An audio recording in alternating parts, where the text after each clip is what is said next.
next video, I want to dig into a bit of the movement patterns of how the shoulders relate to other parts of the body. So often we can get really stuck in on if we need to fix the shoulder, we need to be at the shoulder. And yet when you look more closely at the way myofascia connects between the shoulder and other parts of the body, we can't ignore the rest of the body. If you think about it, we all came from two cells. So our systems are all connected. But sometimes we forget about that in the rehabilitation and the function of our shoulder. So I want to go through 5 common movements, or 5 movements that will help you see the connection and how that connects with some common movement we see in fitness and in yoga and in Pilates, okay? So from here, we're gonna need a strap and 2 tennis balls, or 2 small massage balls, about the same size as tennis balls. And you're gonna come onto your back and have a strap handy, and you're gonna take your arms in the strap and have them about shoulder width apart. And all you're gonna do is raise and lower your arms. So you'll see how my shoulders are coming off the floor and then coming back.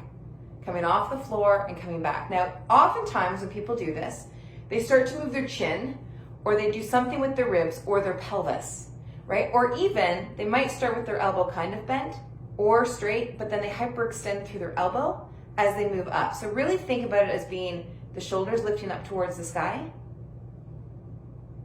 Okay, good. And then from there, start to move your arms over your head. Now, a lot of times when people do this movement, when they're first figuring out and feeling their body parts in space, is they tend to move, and see how there's space coming between my ribs and the floor here? So as the arm comes up, their back comes up as well. Now, they also know or learn that they shouldn't do that, so then what they decide to do is pull those ribs in and knit those ribs in, which is a really common cue. But that's just doing the same thing but opposite.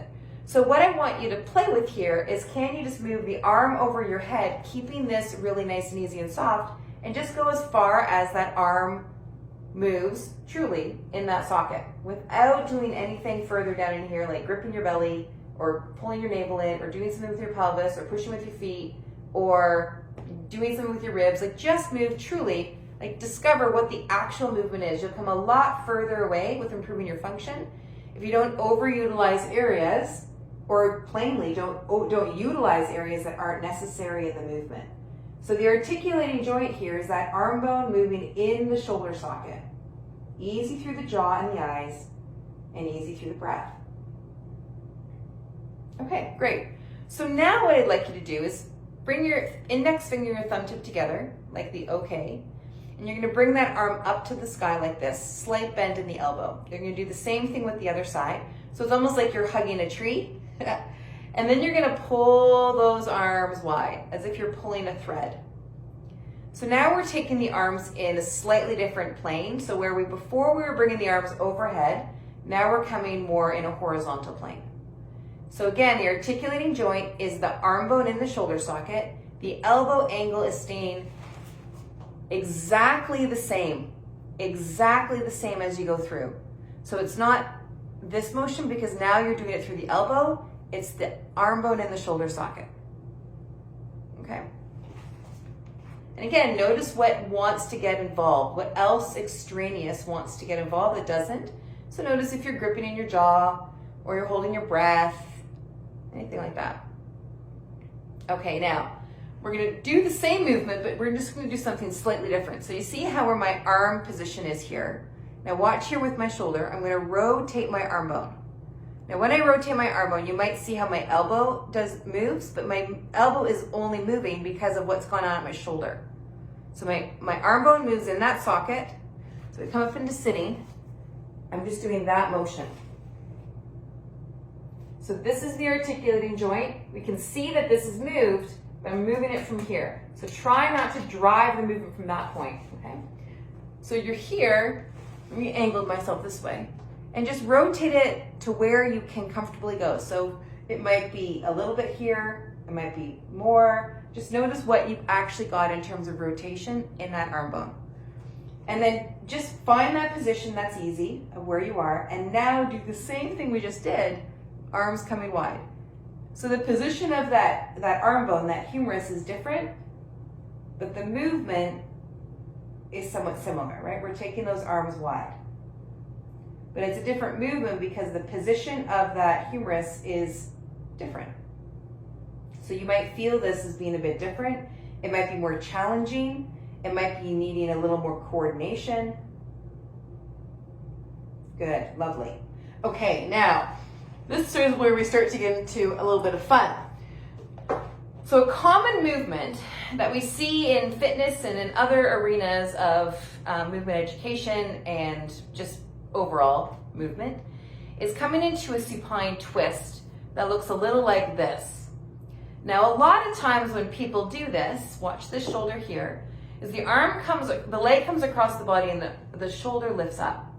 If you really want to get some good connection between your hips and your shoulder girdle and really begin to uncover some of what is maybe contributing to why your shoulders aren't getting better or why there's certain levels of your function that aren't improving, play around with this.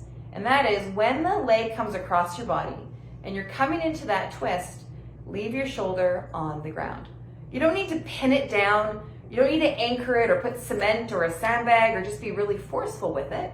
You just need to notice where you actually move to, right? So your tissue will let you know where you're moving to. I mean, you can blast through it if you want, but it might be kind of fun to just explore where is that tissue telling you to go, right? Where is that end range? And notice at what point your shoulder wants to lift and just move to the point just before that place, okay? If I angle myself a bit differently like this and do the other side, let's see, can you see me? Yeah. Let me do this way.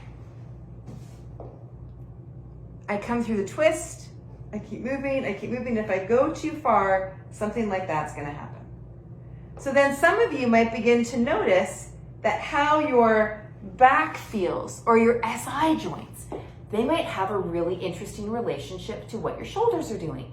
So then you start to kind of piece together some of what is contributing to why you feel what you feel through your body with this focusing on the shoulders and the hips.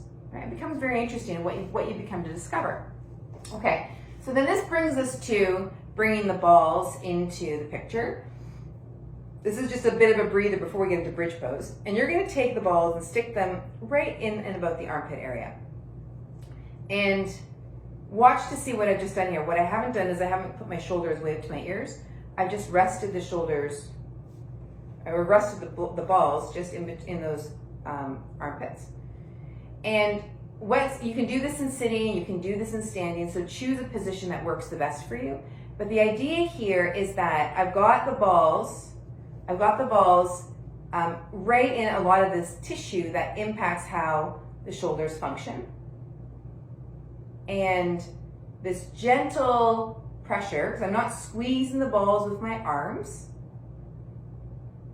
I'm just holding them with my arms at my armpits.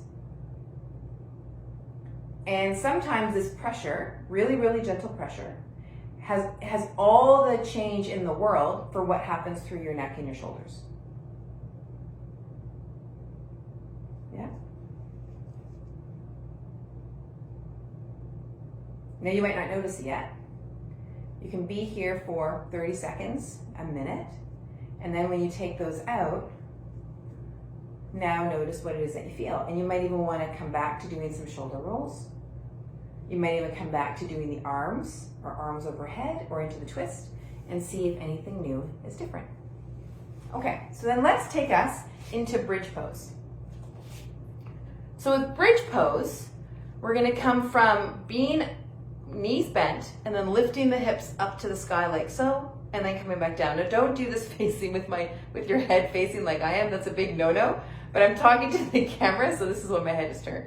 But the idea here is that this movement is being generated from the hips. So if you take a look here at this angle, the angle is starting to get bigger, right? It's smaller here, bigger here, right? It changes orientation. Now the other piece that's important is watch this part of my body here where my hand is.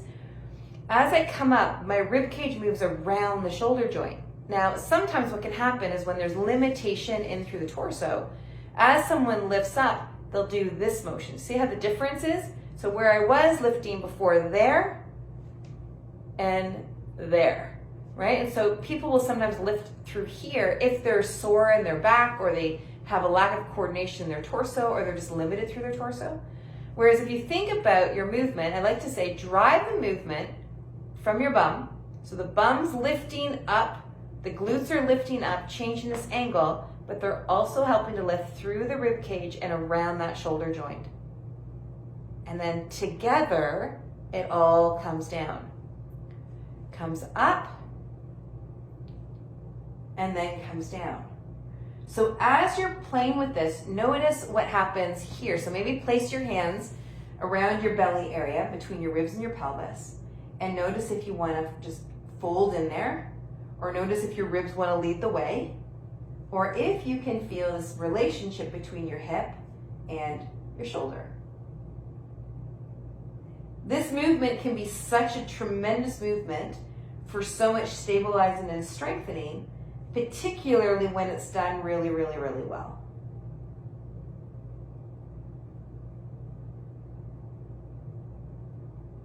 And then come on down. So enjoy those movements. If you want to get in touch with me to be able to explore this further, just send me a direct message and I'd be happy to help. You have a great, great time exploring.